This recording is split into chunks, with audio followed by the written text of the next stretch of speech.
తెలంగాణ ముఖ్యమంత్రి రేవంత్ రెడ్డి ఢిల్లీ పర్యటన బీఆర్ఎస్ నేతల్లో వెన్నులో వణుకు పుట్టిస్తుందా? ఆ 16 మంది బీఆర్ఎస్ ఎమ్మెల్యేలను కాంగ్రెస్ పార్టీలో చేర్చుకునేందుకు లైన్ క్లియర్ చేసుకునేందుకే రేవంత్ రెడ్డి ఢిల్లీ పర్యటనకు వెళ్ళారా అంటే అవుననే సమాధానం ఇస్తున్నారు కొంతమంది రాజకీయ విశ్లేషకులు. ఇక ఇదే అంశానికి సంబంధించి మనతో మాట్లాడేందుకు ప్రముఖ రాజకీయ విశ్లేషకులు, ప్రముఖ సీనియర్ జర్నలిస్ట్ సిఎస్ రావు గారు మనతో ఉన్నారు. ఆయనతో మాట్లాడదాం. Sir hi sir. Hello Krishna. Sir, Revanth Reddy Delhi పర్యటన ఇప్పుడు బీఆర్ఎస్ నేతల వెన్నులో వణుకు పుట్టిస్తుందా? ఆ 16 మంది బీఆర్ఎస్ ఎమ్మెల్యేలను కాంగ్రెస్ పార్టీలో చేర్చుకునేందుకు లైన్ క్లియర్ చేసుకునే దాంట్లో భాగంగానే రేవంత్ రెడ్డి ఢిల్లీ పర్యటనకు వెళ్ళారా అంటే ఏం చెప్తారు సార్? సో ఒకటేంటంటే ఢిల్లీ పర్యటనకి రేవంత్ రెడ్డి వెళ్ళారు అనగానే ఇమీడియట్గా బీఆర్ఎస్ పార్టీలో ఒక రకమైనటువంటి కలకలం, కొంత అలజడి మొదలైంది. దానికి కారణం ఏంటంటే ఇప్పుడు రేవంత్ రెడ్డి ప్రభుత్వం అయితే ఉంది కానీ బట్ అది మైనారిటీ ప్రభుత్వం అనుకోవాలి. అంటే ఎప్పుడు పడిపోతుంది, చీత్తే ఊడిపోయే ముక్క అంటారు, ఆ టైప్లో ప్రభుత్వం ఉంది. ఇంకో వైపు ఏంటంటే బీఆర్ఎస్ కానీ బీజేపీ కానీ వీళ్ళు ఏమంటున్నారు, ఏ రోజైనా గవర్నమెంట్ పడిపోవచ్చు అనేది చెప్తూ ఉన్నారు. అది అధికారంలో ఉన్నటువంటి పార్టీకి ఏమాత్రం నచ్చట్లేదు. వీళ్ళు లెక్కలు కూడా చెప్తున్నారు. కడియం శ్రీహరి లెక్కలు కూడా చెప్పారు కదా, మేము 39 మంది ఉన్నాం, బీజేపీ వాళ్ళు 8 మంది ఉన్నారు, ఎంఐఎం 7, మొత్తం కలిపితే 54 మంది ఉన్నాం, తస్మాత్ జాగ్రత్త అని చెప్తున్నారు. అంటే ఈ విధంగా భయపించినప్పుడు ఏం జరుగుతుందంటే, జనరల్గా గతంలో మనం తీసుకుంటే కనుక ప్రభుత్వాన్ని పడేస్తాం అని చెప్పి జగన్మోహన్ రెడ్డి ఒక మూమెంట్లో అన్నాడు. ఎప్పుడు 2016 మూమెంట్లో 16 ఆ టైంలో ప్రభుత్వాన్ని పడదేస్తాం, మా దగ్గర 22 మంది మాకు టచ్లో ఉన్నారు, అది ఇది అని చెప్పాడు. చెప్పినప్పుడు వెంటనే అలర్ట్ అయ్యి చంద్రబాబు నాయుడు ఏం చేశారంటే మొత్తం వైఎస్ఆర్ కాంగ్రెస్ పార్టీ నుంచి వచ్చినట్టు తీసేసుకొని కొంతమంది మినిస్టర్లు కూడా ఇచ్చారు. ఆ తర్వాత 2014లో సీఎం అయినటువంటి కేసీఆర్ ఉన్నాడు. కేసీఆర్ ప్రభుత్వం పడిపోతుంది అనండి ఒక టాక్ వచ్చింది.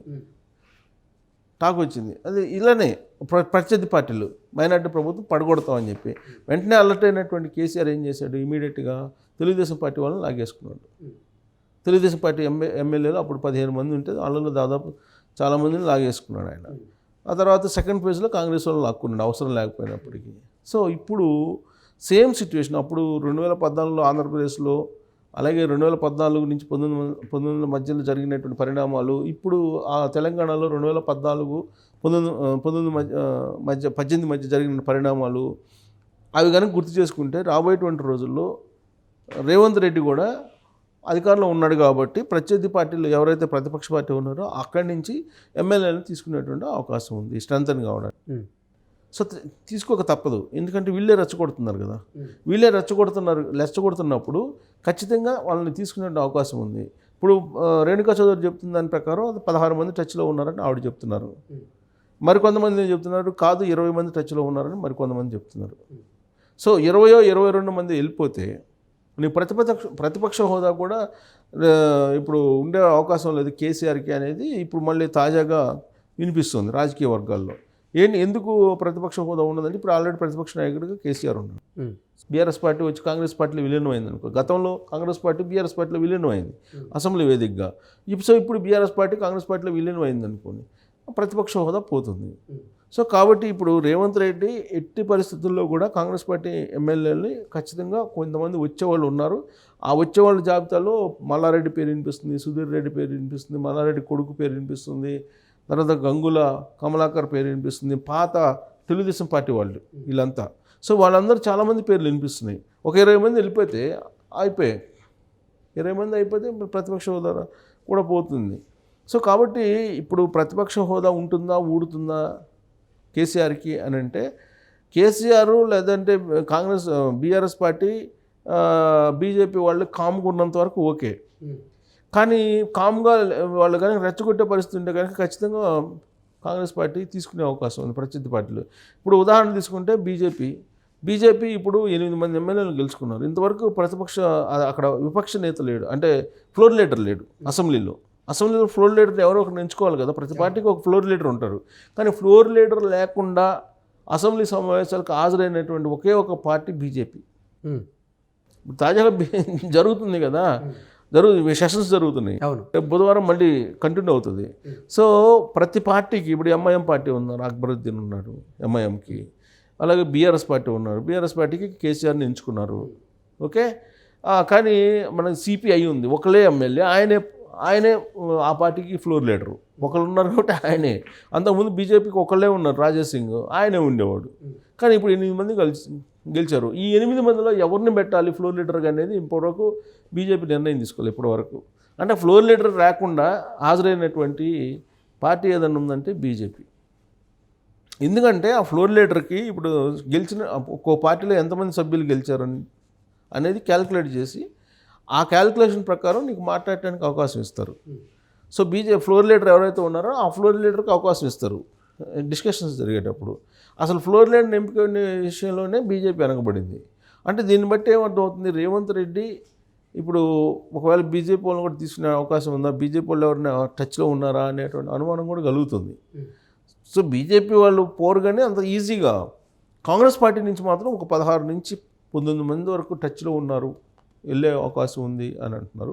సో అక్కడ క్లియరెన్స్, ఏఐసిసి క్లియరెన్స్ లేకుండా ఆయన ఒక స్టెప్ కూడా వేయలేడు రేవంత్ రెడ్డి. ఎందుకంటే కాంగ్రెస్ పార్టీ జాతీయ పార్టీ, ఢిల్లీ నుంచి సంకేతాలు రాకపోతే ఏమీ చేయలేడు ఆయన. సో ఆయన ఢిల్లీ వెళ్ళి అక్కడి నుంచి సంకేతాలు తీసుకొస్తే కనుక ఇమీడియట్గా కాంగ్రెస్ పార్టీ నుంచి తీసుకునే అవకాశం ఉంది. సో అప్పుడు ఆల్రెడీ ఇప్పుడు 6 మంత్రి పదవులు ఖాళీ ఉన్నాయి. సో మంత్రివర్గ విస్తరణ కూడా జరగాలి. 6 మంత్రి పదవులు ఖాళీ ఉన్నాయి కాబట్టి 6 మంత్రి పదవులను కూడా నీకు నింపాలి. నింపాలని అంటే ఈ 16 మందిని తీసుకొచ్చే వాళ్ళు ఎవరో టైకులను ఉంటారు కదా, ఆ టైకులకు ఒకళ్ళకి ఇద్దరికి ఇవ్వాల్సి వస్తుంది. బహుశా అందుకే 6 మంత్రి పదవుల్ని నియామకం చేయకుండా ఆపినట్టు అనిపిస్తుంది. సో ఢిల్లీ వెళ్ళారు కాబట్టి దాని క్లారిటీ తీసుకొని ఇటు మంత్రి పదవుల్ని నింపడం, 6 మంత్రి పదవుల్ని భర్తీ చేయడం, ప్లస్ ఈ కాంగ్రెస్ పార్టీ సంబంధించినటువంటి బీఆర్ఎస్ పార్టీలో ఎవరైతే చేరతారో వాళ్ళని తీసుకోవటం, బీఆర్ఎస్ పార్టీ నుంచి వచ్చేటువంటి వాళ్ళని కాంగ్రెస్లోకి తీసుకోవటం, ఇది ఒక అంశం. ఇక రేవంత్ రెడ్డి ఢిల్లీ వెళ్ళారని అంటే నెక్స్ట్ అంశాలను తీసుకుంటే కనుక ఆల్రెడీ ఇప్పటికే మేడిగడ్డ సంబంధించిన అంశం, డ్రగ్స్కి సంబంధించిన అంశం, ఇవన్నీ కూడా చర్చకు వచ్చిన క్రమంలో ఈ మేడిగడ్డది ఏం చేయాలి, మేడిగడ్డ దాని మీద విచారణకు ఆదేశించాలా, విచారణకు ఆదేశిస్తే ఏంటి, సిట్టింగ్ జడ్జి చేత ఆదేశించాలా లేదంటే సిబిఐకి అప్పచెప్పాలా, వీటి మీద కూడా అధిష్టానం ఒక డైరెక్షన్ ఇస్తుంది. కాబట్టి ఆ డైరెక్షన్ కోసం వెళ్ళుంటారు. సో ఢిల్లీ ప్రతిసారి ఇంకా రేవంత్ రెడ్డి వెళ్ళడానికి తప్పదు, ఎప్పుడు పిలిచినా కానీ ఢిల్లీ వెళ్ళాల్సిందే. ఢిల్లీలో డెసిషన్స్ వాళ్ళు ఇచ్చే డైరెక్షన్ బట్టి నీకు ఆయన మూవ్ అయ్యేటువంటి అవకాశం ఉంది. సో ఇది ఒకటి మంత్రివర్గం, 2 కాంగ్రెస్ పార్టీలోకి ఇతర పార్టీ వాళ్ళని తీసుకోవడం, 2 వచ్చేసి ఈ విచారణకు ఆదేశించడం, 1 4 వచ్చేసి ఇంకా అంశాలు కనుక తీసుకుంటే కనుక ఇప్పుడున్నటువంటి పరిస్థితుల్లో లోక్సభ సమీప భవిష్యత్తులో లోక్సభ ఉంది. సో లోక్సభకు ప్రిపరేషన్ ఎలా అవ్వాలి అనేది ఒక దిశానిర్దేశం ఇచ్చేటువంటి అవకాశం ఉంది. ఎంఐఎం తోటి కలిసి వెళ్ళాలా, ఎంఐఎం తోటి పొత్తు పెట్టుకోవాలా ఏంటి అనేది దాని మీద కూడా ఒక క్లారిటీ వచ్చేటువంటి అవకాశం ఉంది. సో ఇన్ని couple of issues Revanth Reddy Delhi టూర్లో ఉన్నటువంటి క్రమంలో ఈ బీఆర్ఎస్ పార్టీ చాలా జాగ్రత్తగా అబ్జర్వ్ చేస్తుంది. ఎందుకంటే ఎంఐఎం కన్నా జారిపోతే బీఆర్ఎస్ పార్టీ పోతుంది, పర్ఫార్మెన్స్ వచ్చే ఎన్నికలు చేయలేదు. కాబట్టి ఎంఐఎం కాంగ్రెస్ పార్టీ వైపు వెళ్తుందా, అసలు బీఆర్ఎస్ పార్టీలో ఉండే ఎమ్మెల్యేలు ఏమైనా వెళ్ళిపోయే అవకాశం ఉందా, విచారణకు ఆదేశిస్తే పరిస్థితి ఏంటి, ఇట్లా అన్నిటి మీద కూడా చాలా కీలకమైన అంశాల్లో ఒక డైరెక్షన్ తీసుకునేటువంటి అవకాశం ఉంది. దీంతో పాటు చాలా ఇంపార్టెంట్ ఇష్యూస్ ఏంటంటే ఇప్పుడు స్మితా సబర్వాల్ ఉంది. స్మితా సబర్వాల్కి ఇప్పటి వరకు ఎన్ఓసి ఇవ్వాలి. సో ఆ ఎన్ఓసి అంటే ఇంకా కేంద్ర సర్వీస్కి వెళ్ళే ప్రయత్నం చేస్తున్నారా లేదనేది అదొకటి. ఇప్పుడు ఆఫీసర్స్ అందరూ ఐఏఎస్ని షఫుల్ చేస్తున్నారు కాబట్టి అక్కడ కూడా కొన్ని ఆబ్లిగేషన్స్ ఉంటే వాటిని కూడా తీసుకునేటువంటి అవకాశం ఉంది. So obligations. ఇంకోటి డీజీపీ, ఇప్పుడు రవి గుప్తా ఉన్నాడు, డీజీపీని కంటిన్యూ చేయాలా లేదంటే వేరే వాళ్ళని ఎవరైనా మారుస్తారా, అదే అంశం, ఆ అంశం కూడా చర్చకు వచ్చేటువంటి అవకాశం ఉంది. ఢిల్లీ టూర్లో రేవంత్ రెడ్డికి ఏఐసిసి ఒక డైరెక్షన్ ఇచ్చేటువంటి అవకాశం ఉంది. సో ఇన్ని కపుల్ ఆఫ్ ఇష్యూస్ తోటి ఆయన వెళ్తున్నారు, చూడాలి ఏం జరుగుతుందనేది. Okay sir, thank you so much.